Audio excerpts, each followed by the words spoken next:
بسم اللہ الرحمن الرحیم۔ السلام علیکم ورحمۃ اللہ وبرکاتہ۔ دوستو، آج کی ویڈیو میں بیان کروں گا 500 سال تک اللہ کی عبادت کرنے والے کا واقعہ۔ سامعین، امام حاکم شہید نے مستدرک حاکم میں حضرت جابر رضی اللہ عنہ سے ایک لمبی روایت نقل فرمائی ہے جو صحیح سند کے ساتھ مروی ہے، اور اس حدیث کو امام مہدی رحمۃ اللہ علیہ نے الترغیب والترہیب میں نقل کیا ہے۔ عربی عبارت کافی لمبی ہے، اس لیے صرف اس کا خلاصہ پیش کیا جا رہا ہے۔ سامعین، شاید کسی کو فائدہ ہو جائے۔ حضرت جابر رضی اللہ عنہ فرماتے ہیں کہ آپ صلی اللہ علیہ وآلہ وسلم نے ایک دفعہ گھر سے باہر تشریف لا کر فرمایا، ابھی ابھی میرے دوست حضرت جبرائیل علیہ السلام تشریف لائے تھے، اور فرمایا پچھلی امتوں میں سے اللہ کا ایک بندہ اپنے گھر بار، عزیز و اقارب، مال و دولت سب کچھ چھوڑ کر سمندر کے بیچ میں پہاڑ نما ایک ٹیلہ تھا، اس میں جا کر عبادت کرنا شروع کر دی۔ وہ سمندر اتنا وسیع تھا کہ اس ٹیلے کے ہر جانب 4,000 فرخ دوری تک سمندر تھا۔ وہاں کوئی کھانے پینے کی چیز نہ تھی، اور سمندر کا پانی بھی بالکل نمکین تھا۔ اللہ تعالیٰ نے اپنے فضل سے اس میں ایک انار کا درخت اگا دیا، اور انگلی کے برابر مٹیے پانی کا چشمہ جاری کر دیا۔ یہ عابد رات 24 گھنٹے اپنی عبادت میں گزار دیتا تھا، جو 20 گھنٹے میں انار کا ایک پھل کھا لیتا اور میٹھے پانی کے چشمے سے ایک گلاس پانی نوش فرما لیتا۔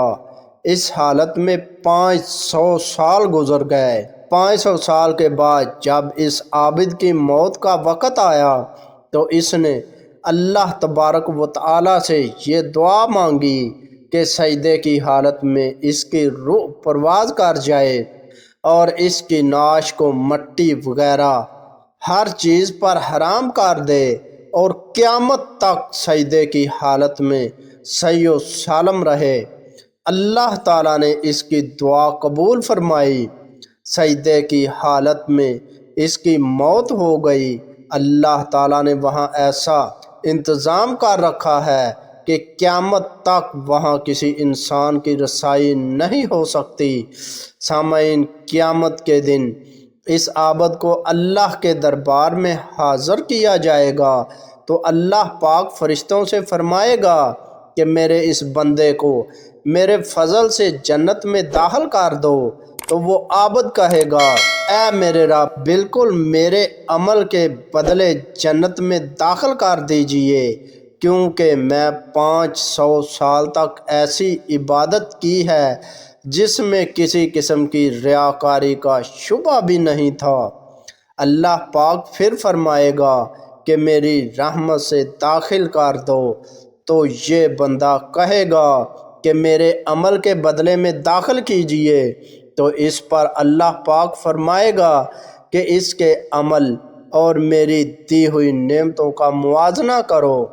موازنہ کر کے دیکھا جائے گا کہ اللہ نے جو اس کو بینائی عطا فرمائی ہے، صرف بینائی کی نعمت اس کی 500 سال کی عبادت کا احاطہ کر لے گی۔ اس کے بعد پورے جسم میں کان کی نعمت، زبان کی نعمت، ہاتھ کی نعمت، ناک کی نعمت، پیر کی نعمت، دل و دماغ کی نعمت، ان سب کا بدلہ باقی رہ جائے گا۔ پھر ان کے علاوہ جو 500 سال تک اللہ نے میٹھا پانی پلایا ہے اور انار کا پھل کھلایا ہے، ان تمام کا بدلہ باقی رہ جائے گا۔ تو اللہ پاک فرمائے گا، اس کی 500 سال کی عبادت تو صرف ایک نعمت کے بدلے میں ختم ہو گئی، ہماری باقی نعمتوں کا بدلہ کہاں ہے؟ لہٰذا اس کو جہنم میں داخل کر دو۔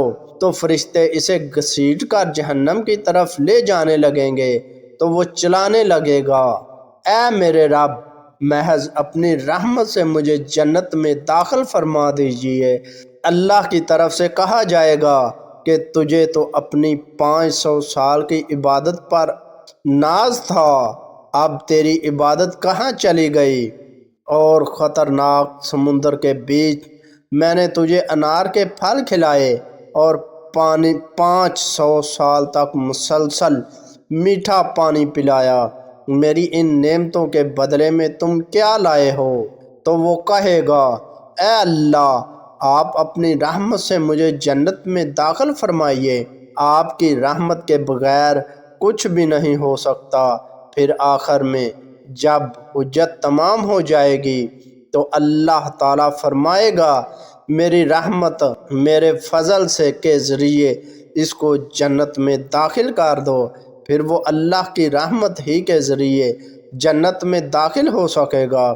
بھائیو، اگر اللہ نے کسی کو نیک عمل کی توفیق عطا فرمائی ہے تو اس کو خوش فہمی میں مبتلا نہیں ہونا چاہیے، اللہ سے ڈرتے رہنا چاہیے۔ یہ جو اللہ نے موقع عنایت فرمایا ہے، یہ بھی اللہ کی طرف سے بہت بڑا انعام اور توفیق ہے۔ اگر اللہ کی طرف سے توفیق نہ ہو تو موقع ہونے کے باوجود انسان نیک عمل نہیں کر سکتا۔ دوستو، امید کرتا ہوں کہ آپ کو میری یہ ویڈیو پسند آئی ہوگی۔ اگر ویڈیو پسند آئی تو ویڈیو کو لائک کریں، اپنے دوستوں کے ساتھ شیئر کریں، اور ایسی اچھی ویڈیو دیکھنے کے لیے ہمارا چینل مہربان وائس ٹی وی سبسکرائب کریں، اور اپنے بھائی اشفاق احمد کو اجازت دیجیے۔ اگلی ویڈیو تک کے لیے اللہ حافظ۔